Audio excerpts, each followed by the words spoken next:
नमो हरियम।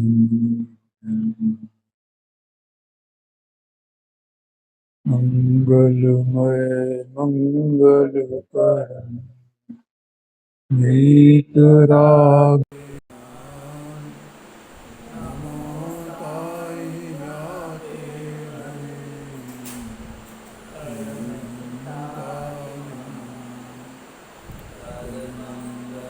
करी हो ग्रंथ कथन को पाय याते मिले समाज सब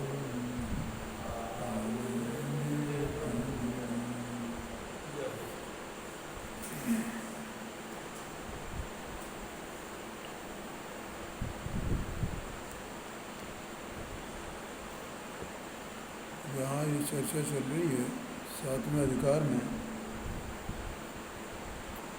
जो सम्यक सन्मुख मिथ्या दृष्टि उसके संबंध में ये चर्चा चल रही है।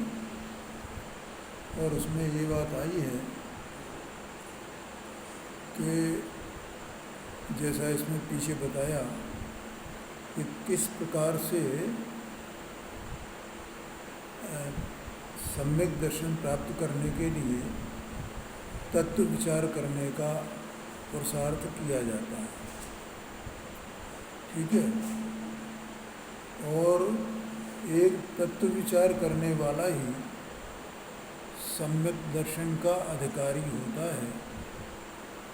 और तत्व विचार न करे, अन्य कार्य भी करे, देवादिक की प्रतीति करे, अनेकों शास्त्रों का स्वाध्याय करे और व्रतशील संयमादिक का पालन करे और तत्व विचार न करे, तो ऐसे व्यक्ति को सम्यक होने का अधिकार नहीं है।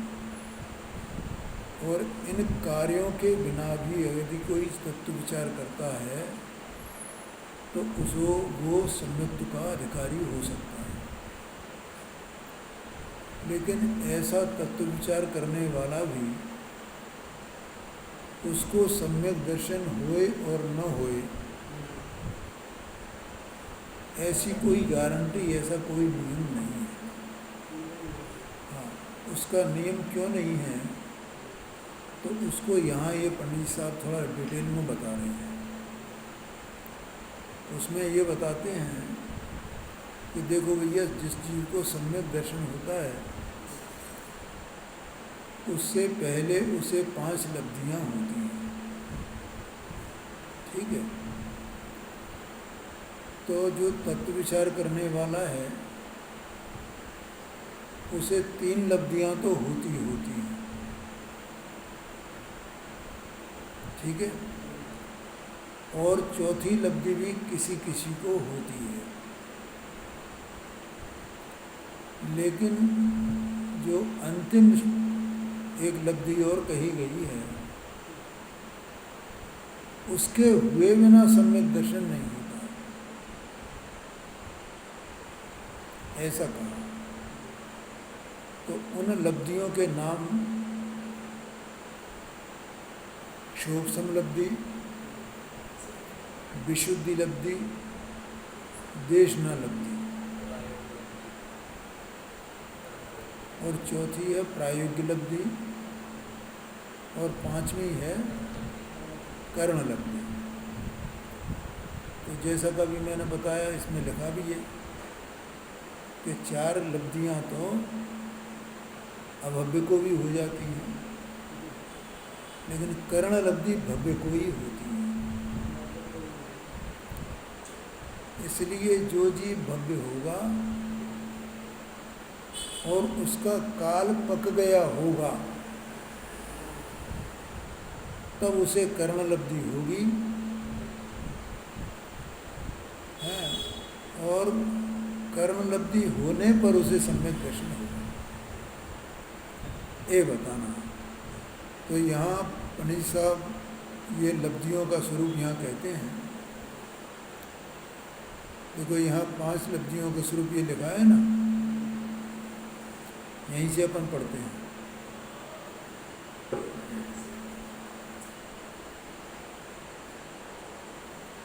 क्षोभसम, विशुद्ध, देशना, प्रायोग्य और करण। वहाँ जिसके होने पर तत्व विचार हो सके ऐसा ज्ञानावरणादि कर्मों का क्षोभसम हो, अर्थात उदय काल को प्राप्त सर्वघाती स्पर्धकों के निषेकों के उदय का अभाव, सो तो अक्षय, अनागत काल में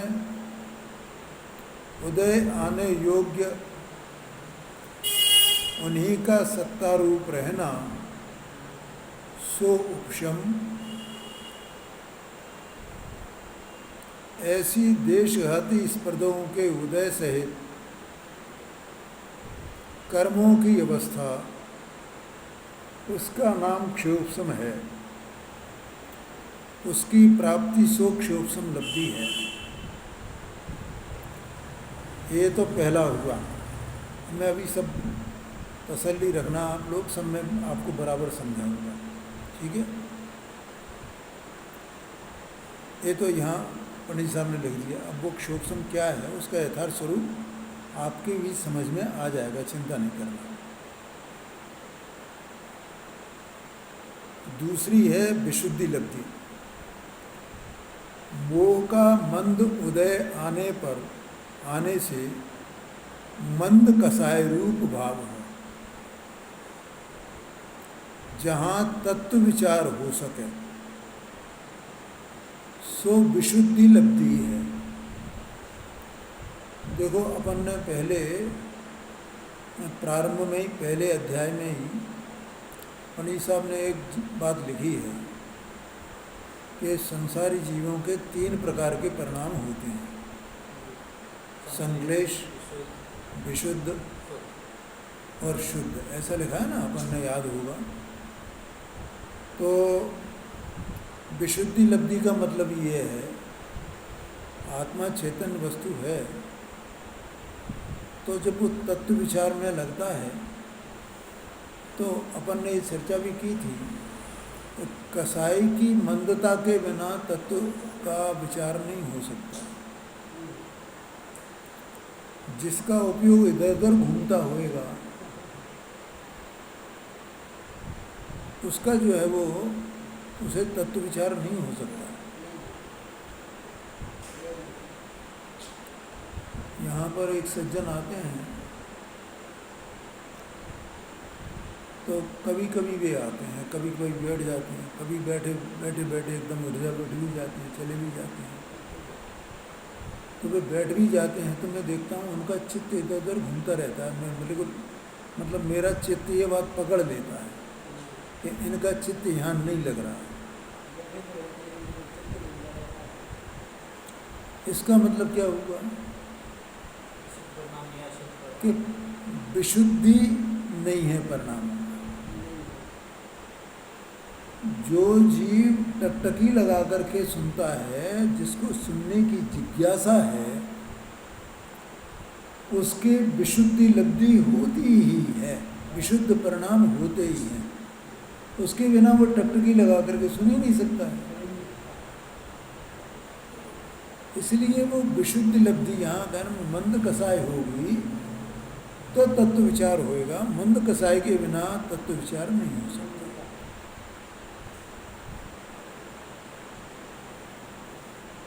और तीसरी बात,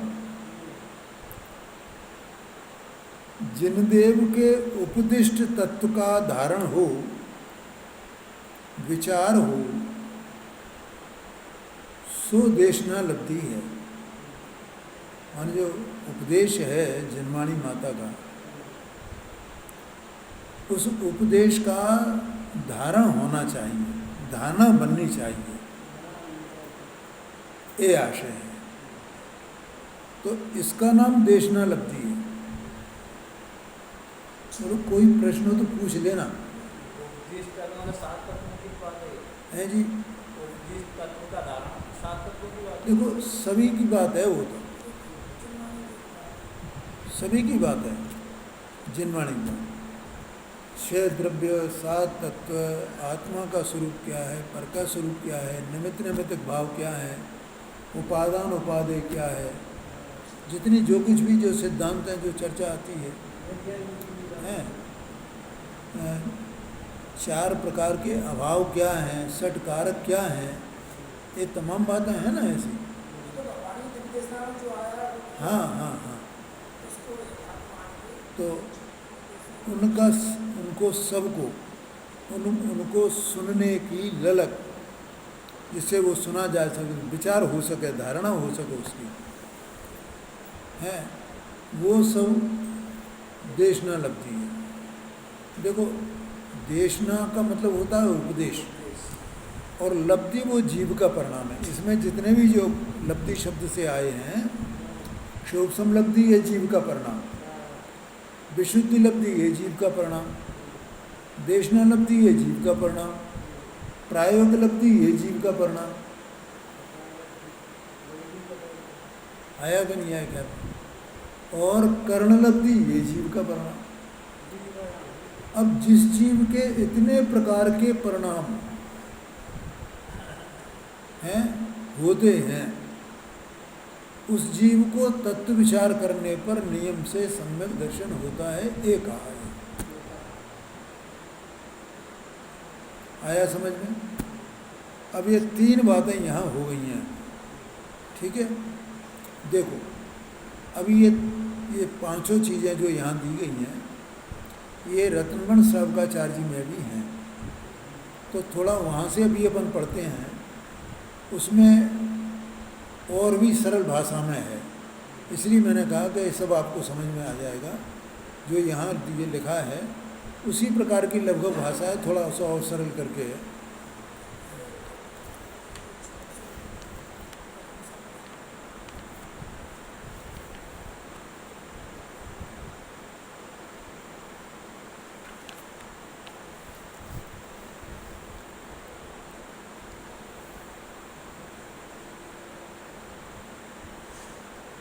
देखो क्षोभसम लब्धि के बारे में पहले समझना, पहले मैं ऊपर से बताता हूँ। ये चैतन्य वस्तु है, इसके साथ में ज्ञानावरणादिक 8 कर्म हैं, उसमें से 4 घातीय कर्म हैं। तो 4 जो अघातीय कर्म हैं उनकी बात नहीं है। अब 4 घातीय कर्म बचे, तो उसमें ज्ञानावरणी, दर्शनावरणी और विशेष रूप से अंतराय, इनका क्षोभसम, वो उसका क्षोभसम बाद में होता है, उसके क्षोभसम की बात नहीं है अभी। हाँ, तो ज्ञानावरणी, दर्शनावरणी और अंतराय, क्योंकि ज्ञानावरणी वो ज्ञान को आवृत करता है, ज्ञान स्वभाव का घात करता है, ज्ञान को प्रकट नहीं होने देता है।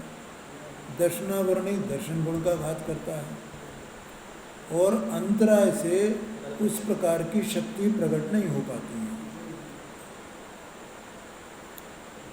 समझ गए ना? इसलिए अकेला ज्ञानावरणी कर्म यहाँ नहीं लिखा है, ज्ञानावरणादि ऐसा शब्द है, माने ज्ञानावरणी, दर्शनावरणी और अंतराय। तो दर्शनावरणी को क्यों लिया? क्योंकि छद्मस्त के दर्शनोपयोग पूर्वक ज्ञानोपयोग होता है।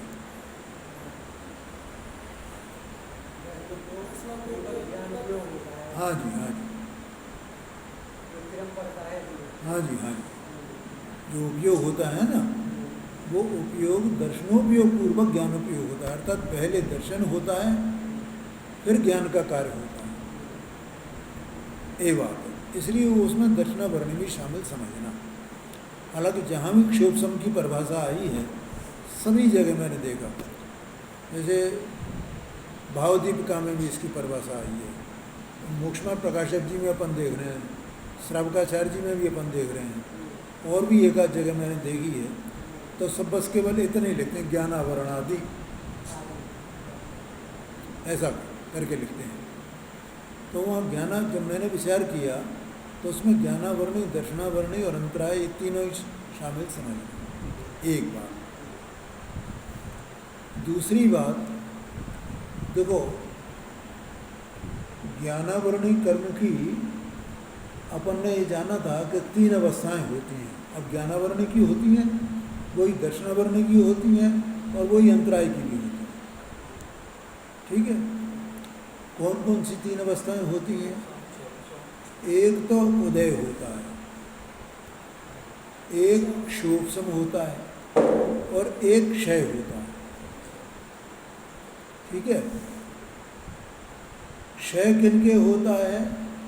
जो अरहंत सिद्ध हो गए उनके तो क्षय होता है।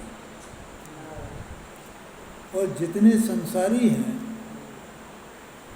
उनके 2 भाव रहते हैं, उदय और क्षोभसम। उदय माने उदय के निमित्त से औदयिक भाव कहा जाता है और क्षोभसम के निमित्त से क्षायोपशमिक भाव कहा जाता है। क्षोभसम किसका? कर्म का। क्षायोपशमिक भाव किसका? जीव का। उदय किसका? कर्म का। औदयिक भाव किसका? जीव का। ऐसा निमित्त नैमित्तिक भाव है। समझ में आया? अब जो उदय है, तो ये जो ज्ञानावरणी कर्म इत्यादि हैं, तो इनमें 2 प्रकार के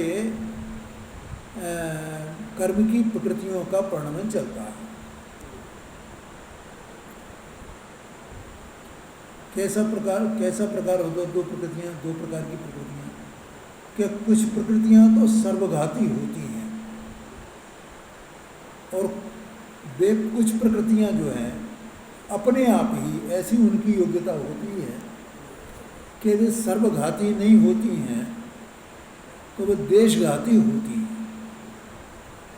होती तो सब सर्वघाती हैं, लेकिन वे सर्वघाती प्रकृतियाँ अपने आप ही यथा योग्य जीव के परिणामों का निमित्त पाकर के वे अनंत गुणी हीन होकर के, उनकी जो शक्ति है ना फल देने की, तो वो अनंत गुणी हीन होकर के, कमजोर होकर के उदय में आती हैं। इसको कहते हैं देशघाती प्रकृतियाँ। ठीक है। अब जो सर्वघाती प्रकृतियों का उदय आएगा तो वो तो ज्ञान को पूरी तरह ढकेगा ना। तो सर्वघाती प्रकृतियों का जितना उदय है उसके निमित्त से तो ज्ञान का अभाव है, वो जीव का औदयिक भाव है। ठीक है। और कुछ प्रकृतियाँ वो कैसे उदय में आती हैं? देशघाती रूप में उदय में आती हैं। सर्वघाती प्रकृतियाँ हैं, वे पलट करके अनंत गुणी हीन होती हैं और उनका उदय आता है। ठीक है। इतना ये बेसिक चीज़ है, इसको समझ लेना। हालांकि इसको ज़्यादा समझाने की ज़रूरत नहीं है, ना समझने की ज़रूरत नहीं है, लेकिन चूँकि अपन यहाँ अभ्यास इसका कर रहे हैं तो सब ये अपने ये भी अगर समझ में आ सके तो अच्छा है, और नहीं समझ में आया तो फिर क्या करें। है? तो देखो इसमें भी लिखा हुआ है, और मैं इसमें से पढ़ रहा हूँ रत्नकुंड श्रवकाचार्य जी में से।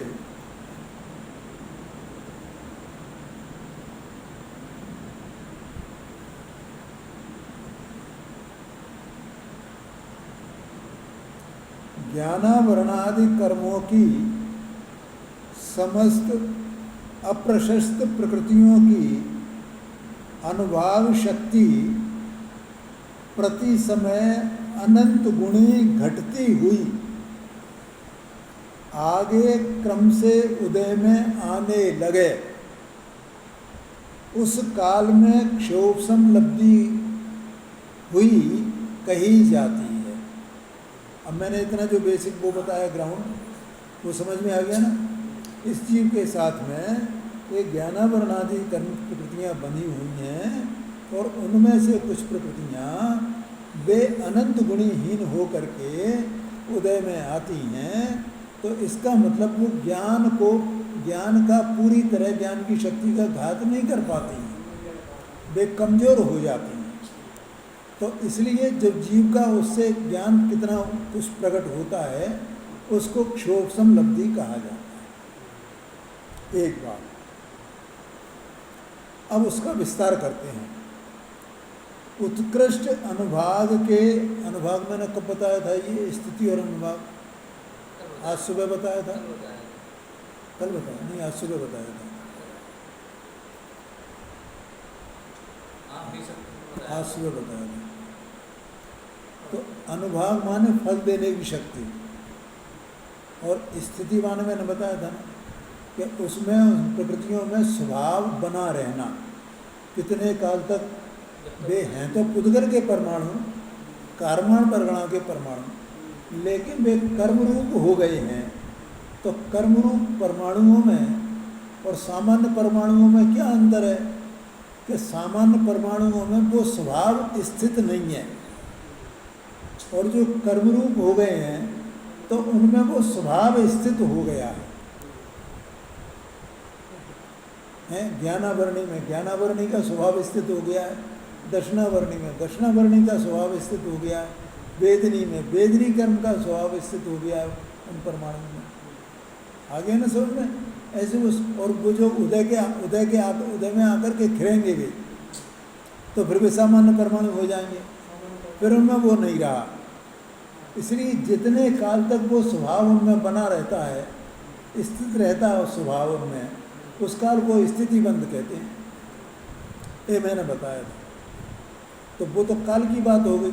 अब वो शक्ति कितनी है वो फल देने की, उसमें उसको अनुभाग कहते हैं।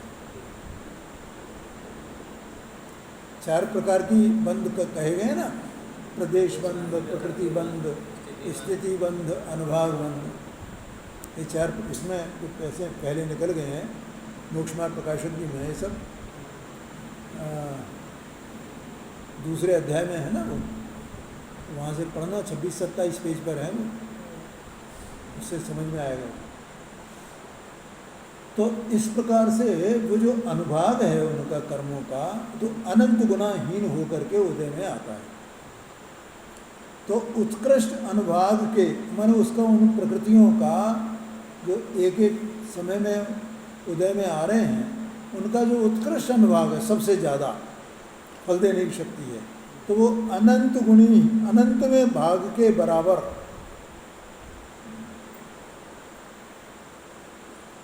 जो देशघाती स्पर्धक। अब वो क्या हुआ कि उनका अनंतवां भाग, अनुभाग का फल देने की जो शक्ति है वो कितनी कम हो गई? अनंत माने अनंत का भाग दो उसमें, अब कितनी शक्ति बचेगी उसमें? तो जितनी शक्ति बची उस शक्ति से वो उदय में आएगा। ठीक है, उदय होते हुए उत्कृष्ट अनुभाग का अनंत बहुभाग, वो सर्वघाती स्पर्धक, उनका तो उदय हो गया। जो प्रकृतियां हैं उनमें 2 टुकड़े हो गए। कैसे टुकड़े हो गए कि अधिकतम भाग तो उत्कृष्ट अनुभाग को लिए हुए है, और उसमें कुछ भाग वो अनंत गुणाहीन हो गया है। ठीक है ना, 2 हो गए ना। जैसे मान लो 100 हैं, तो 100 में से कुछ प्रकृतियां को तो का एक यूनिट का अनुभाग रह गया, और बाकी प्रकृतियों का 99 यूनिट रहा। तो 99 यूनिट तो उदय में आया, तो उससे तो ज्ञान का आवरण हो गया, और एक हिस्सा उसका जो आएगा तो वो देशघाती है, वो कम फल देगा, उससे ज्ञान प्रकट रहेगा। आगे समझ में? तो बहुभाग तो उसका उदय हुआ, और इसका जो है वो कम हुआ, तो इसको देशघाती कहा। एक अनुभाग वाला जो है वो देशघाती है, और 99 अनुभाग वाला वो सर्वघाती है। तो अनंत बहुभाग के बराबर जो सर्वघाती स्पर्धक, अब क्या होता है कि उसमें जो सर्वघाती स्पर्धक हैं उनके उदय का अभाव होता है। माने वे उदय का अभाव होना माने कि उनका उदय में नहीं आना, ऑप्शन तो दूसरा है, उसके तो उदय का अभाव और एक अनुभाग का उदय में आना, और उसके जो 99 भाग का है, 99 वाला है, उसका जो है वो उसका उदय ही नहीं हुए। ठीक है। और जो सर्वघाती स्पर्धक उदय अवस्था को प्राप्त नहीं हुए और सत्ता विद्यमान है, उसे उपशम कहा। क्या है देखो, स्पर्धकों का जो उदय है वो लगातार चल रहा है, तो वर्तमान में जो उदय में आ रहे हैं तो उसमें सर्वघाती प्रकृतियाँ, उनका तो उदय का अभाव हुआ और उसका एक अंश जो है उसका उदय हुआ। ठीक है। और उसके पीछे जो और प्रकृतियाँ आने वाली हैं उनका उपशम हुआ, जो सत्ता में विद्यमान है। माने वे उदय रूप नहीं हुए, सत्ता शब्द लिखा है यहाँ पे, सत्ता में जो विद्यमान है, इसका मतलब ये उदय रूप है ही नहीं, उसको उपशम कहा। ऐसे संयोग की प्राप्ति जिस समय होती है उसे क्षोभसम लब्धि जानना, इसका नाम क्षोभसम लब्धि है। ये प्रक्रिया इसको निरंतर चल रही है। ठीक है भैया। और ये क्षोभसम लब्धि सभी संगी पंचेंद्रीय जीवों के है, ये सभी को लब्धि है। ठीक है। अब इसके बाद कौन सी है? विशुद्धि लब्धि। अब कहते हैं देखो, पहले जो क्षोभसम लब्धि हुई है उसके प्रभाव से उत्पन्न होने वाले जीव को धर्मानुराग रूप शुभ भावों की प्राप्ति होना वह विशुद्धि लब्धि है। जिसको पहले क्षोभसम लब्धि हो गई है ना, अब उसको ही जो धर्म के प्रति अनुराग है, ठीक है, तो उसके वो शुभ भाव होगा, और वो शुभ भाव होगा तो उसी का नाम विशुद्धि लब्धि है। अभी अपन ने इसमें सम्यक क्षण मिथ्या दृष्टि के प्रकरण में प्रारंभ में ही पढ़ा था ना कि ज्ञानावरणादि कर्मों का कोई मंद कसाय का कारण पाकर के ज्ञानावरणादि कर्मों का क्षोभसम हुआ, जिससे तत्व विचार में उद्यम हुआ, ऐसा आया है ना। तो ये सब जो है जो क्षोभसम होता है उस काल में माने जो क्षोभसम होता है तो उसका कारण तो विशुद्धता है परिणामों की, जिससे वो क्षोभसम होता है। और क्षोभसम लब्धि हुई तो तब उसको अगर उसका परिणाम इसमें लगता है, तत्व विचार में लगने की योग्यता बने उसकी, तो उसके विशुद्धता होती है परिणामों, उसको विशुद्ध लब्धि कहते हैं। और वो कैसा होता है? धर्मानुराग रूप शुभ भाव, धर्म के प्रति अनुराग हो। आया कि नहीं आया ख्याल में? दया, अहिंसा वगैरह वगैरह, तत्व के स्वरूप को जानने की जिज्ञासा है, जिनवाणी को पढ़ने का भाव, स्वाध्याय करने का भाव, ये सब उसमें आ जाता है। भगवान के गुणों का चिंतन करने का भाव, ये सब उसमें आ जाता है। प्राप्ति होना वह विशुद्धि लब्धि है। ठीक है। अब तीसरा यहाँ लिखा देशना लब्धि। देशना लब्धि का स्वरूप इस प्रकार जानना, इसमें लिखा है, यहाँ से पढ़ रहा हूँ भैया। 6 द्रव्य 9 पदार्थों का उपदेश देने वाले, 6 द्रव्य 9 पदार्थों का उपदेश देने वाले आचार्य आदि का मिलना, उनसे उपदेश की प्राप्ति होना और उस उपदेशित पदार्थों के स्वरूप को धारणा में ले लेना, इसका नाम देशनालब्धि है। 3 बातें हुई। पहली कौन सी है?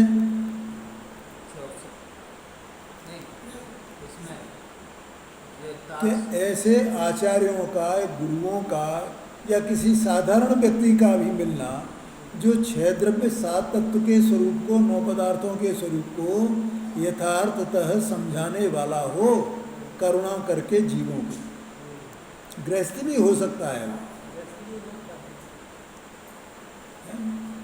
जैसे अपने गुरुदेव श्री थे, बहन श्री थे। एक बात उनका मिलना, दूसरा आचार्यों से लेकर के यहाँ तक, दूसरा उनसे उपदेश की प्राप्ति होना। ऐसा नहीं कि मिलन हो गया भैया बस हमने प्रसन्न हो गए साहब, ये हमने सेवा कर ली, स्थिति कर ली उनकी, इसके लिए नहीं, पर उनसे उपदेश की प्राप्ति होना। और फिर जो उपदेश की प्राप्ति हुई तो अपनी धारणा में आना, इसका नाम देशनालब्धि है। ऐसा कहा। तो इस प्रकार से ये 3 बातें यहाँ हुई हैं। ठीक है, अब चौथी बात अपन करते हैं। तथा, क्योंकि चौथी बात इसमें जो लिखी है ना वो थोड़ी और क्लिष्ट है, पंडित जी साहब ने उसको सरल शब्दों में लिखा है, इसलिए मैं यहाँ से लेता हूँ। हाँ, और भी बताऊंगा आपको। तथा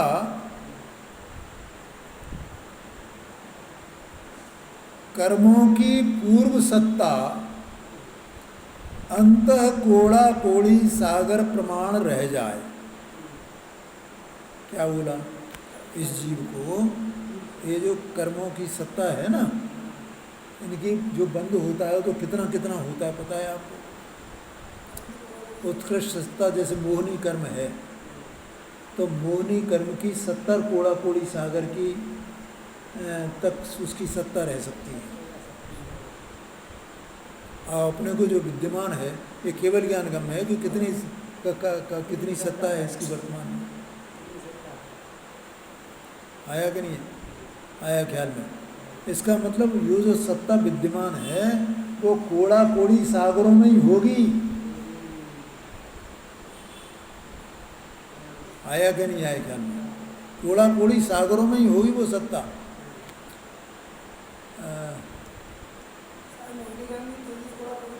है जी?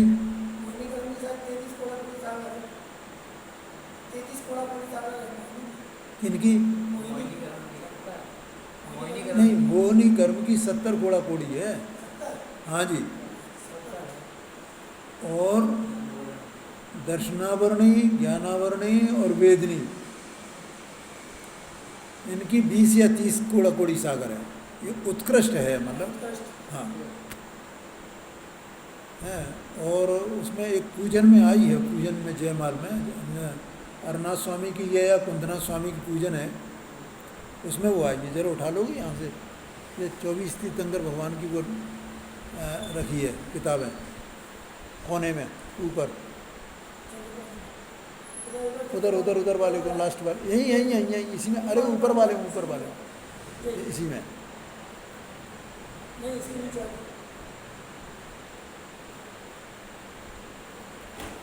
हाँ,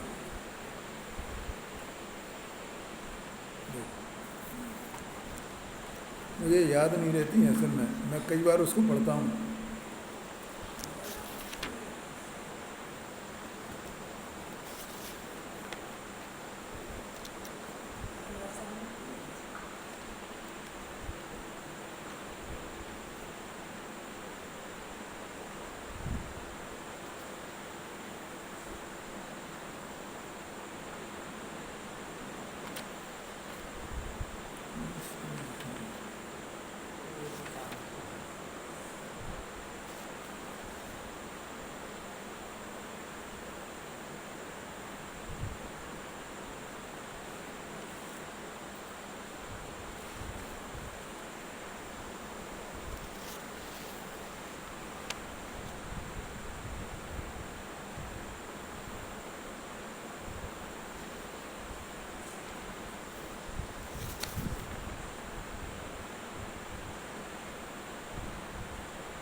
वगैरह कौन सी पूजन में है?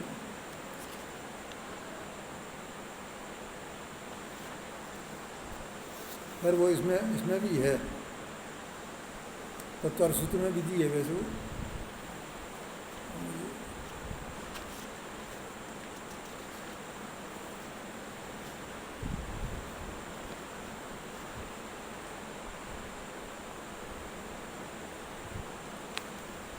खैर वो जो भी होंगी, अपन ये मान के चलो कि वो हैं कोड़ा कोड़ी सागरों में ही।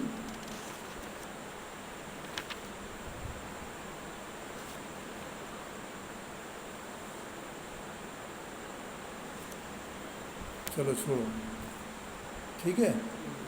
तो यहाँ ये कह रहे हैं कि वो जो कर्मों की पहले से बंधी हुई सत्ता है, एक तो ये है कि नवीन बंध होता जा रहा है, और एक पहले से बंधी हुई सत्ता कर्मों की है। तो वो सत्ता अंतः कोड़ा कोड़ी प्रमाण, अंतः कोड़ा कोड़ी सागर प्रमाण रह जाए। इसका मतलब एक कोड़ा कोड़ी के भीतर, एक कोड़ा कोड़ी से कम है। अंतः कोड़ा कोड़ी का मतलब ये हुआ, जैसे अंतर मुहूर्त है ना, तो अंतर मैंने एक मुहूर्त से कम। अब एक मुहूर्त होता है 48 मिनट का, तो एक समय भी उसमें अगर कम हो तो वो अंतर मुहूर्त कहलाता है। ऐसे ही इसमें अंतः कोड़ा कोड़ी का मतलब कि एक कोड़ा कोड़ी में एक समय भी कम हो तो वो अंतः कोड़ा कोड़ी प्रमाण कहलाएगा। इतनी रह जाए एक बार। और नवीन बंध, नया बंध जो होए वो भी अंतः कोड़ा कोड़ी प्रमाण और उसके संख्यात में भाग मात्र हो। अंतः कोड़ा कोड़ी जो है, अंतः कोड़ा कोड़ी सागर, उसके भी संख्यात में भाग इतना नया बंध हो। पूर्व सत्ता तो अंतः कोड़ा कोड़ी प्रमाण, और नया बंध वो अंतः कोड़ा कोड़ी का भी संख्यात्मक भाग, वह भी उस लब्धि काल से लगाकर घटता जाए, माने वो लगातार घटता जाए। जैसे हाँ, जैसे पहली बार में हुआ तो कितना हुआ, और उससे और घटती हुई उसकी वो स्थिति हो, उससे और भी घटती हुई स्थिति हो, उससे और घटती हुई स्थिति हो, ऐसी दशा हो।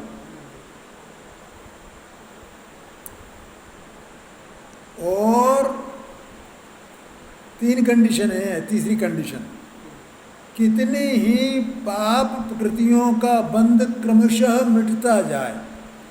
पाप प्रकृतियों का बंध मिटता जाए। क्या पाप प्रकृतियों का बंध कैसे मिटेगा? कि पहले बताया ना विशुद्धि लब्धि है।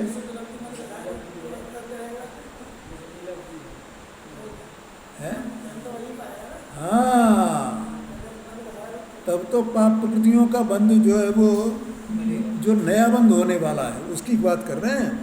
कितनी ही पाप प्रकृतियों का बंध क्रमशः मिटता जाए, माने पहले पड़ा हुआ उसकी बात नहीं है, वो तो अंतः कोड़ा कोड़ी प्रमाण रह जाए, बस उसकी कंडीशन तो ये है, ठीक है। और नया बंध होए वो अंतः कोड़ा कोड़ी सागर के संख्यात में भाग होए, ठीक है। और वो भी निरंतर घटता जाए, घटती हुई स्थिति हो उसकी। और तीसरा यहाँ पर कि कितनी ही पाप प्रकृतियाँ जो नवीन बंध हों तो उनकी स्थिति भी जो है वो बंध ही मिटता जाए, वहाँ उसका बंध ही नहीं होए। तो बंध कब नहीं होएगा? कि जब परिणामों में विशुद्धता बनी रहेगी तो वो बंध मिट जाएगा। इत्यादि योग्य अवस्था का होना सो प्रायोग्य लब्धि है, ठीक है। अच्छा, ये जो प्रायोग्य लब्धि है ना, इसको काल लब्धि भी कहा जाता है। और ये कार्तिकेय अनुप्रेक्षा में ये बात आई है, तो वहाँ काल लब्धि को उन्होंने 2 प्रकार से कहा है। तो वो भी मैंने पढ़ी है, मेरे पास डायरी में नोट है वो, तो मैं आपको मैं सोच रहा था असल में, जब मैंने ये यहाँ पढ़ा और उसमें पढ़ा, दो जगह पढ़ा, कि मैंने एक आध जगह और पढ़ा है और मैंने कहीं नोट भी किया है, ऐसा मुझे ध्यान आ रहा था। तो मैं ये सब डायरी मैंने देखी, फिर इसमें मिला।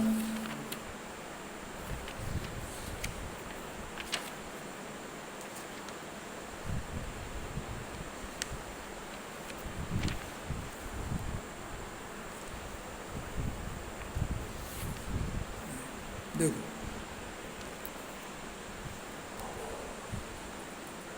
इसमें दो बातें बताई हैं, बस वो पढ़ करके मैं आपको सुना करके समाप्त करता हूँ।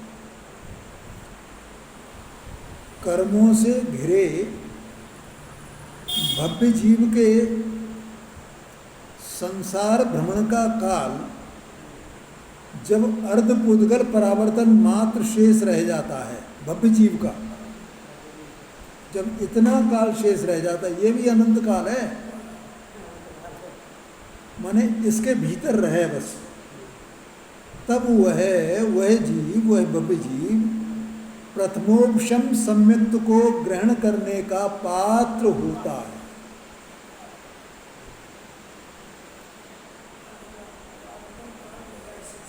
हाँ जी, हाँ जी, हाँ जी, वो भी बहुत बड़ा काल है, लेकिन ये बहुत बड़ी बात है, ये बहुत बड़ी विशेषता है भव्य जीव की, क्या उसका अर्धपुद्गल परावर्तन काल मात्र रह गया है संसार में, अब इससे ज़्यादा नहीं रहेगा। एक बात। अब दूसरी बात, जब जीव के कर्मों की उत्कृष्ट अथवा जघन्य स्थिति होती है, माने उत्कृष्ट हो या जघन्य हो, तब उसे औपशमिक सम्यक्त उत्पन्न नहीं होता। क्या कहा? उत्कृष्ट स्थिति, जो अभी यहाँ अंतःकोड़ा कोड़ी है ना, तो उत्कृष्ट स्थिति माने जैसे मोहनी कर्म की उत्कृष्ट स्थिति, हाँ, जघन्य स्थिति में नहीं होगा।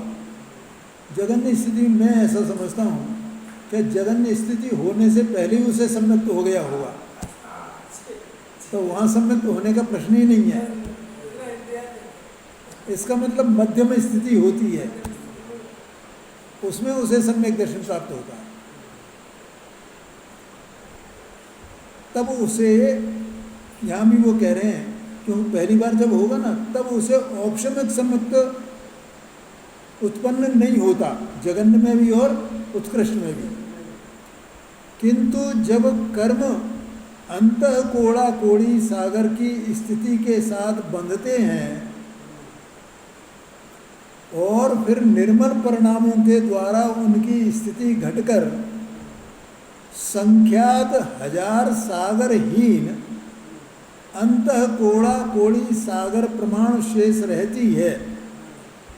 इसका मतलब यहाँ क्या हुआ कि जो अंतःकोड़ा कोड़ी प्रमाण है ना, अंतःकोड़ा कोड़ी प्रमाण जो जितनी स्थिति है, उसमें भी संख्यात हजार कोड़ा कोड़ी कम हो जाए, संख्यात हजार सागरहीन हो जाए, वो कम हो जाए, इतनी रह जाती है, तब वह जीव प्रथम सम्यक्त का पात्र होता है। यह दूसरी काल लब्धि है। इन काल लब्धियों के होने पर जीव के कर्ण लब्धि होती है। ये बात है। इससे ये तय हो गया ना कि ये भी प्रायोग्य लब्धि ही है, क्योंकि इसके बाद कर्ण लब्धि होती है, ऐसा समझना। हाँ जी, हाँ। अब इसको जो है अपन आगे इसकी चर्चा कल करेंगे।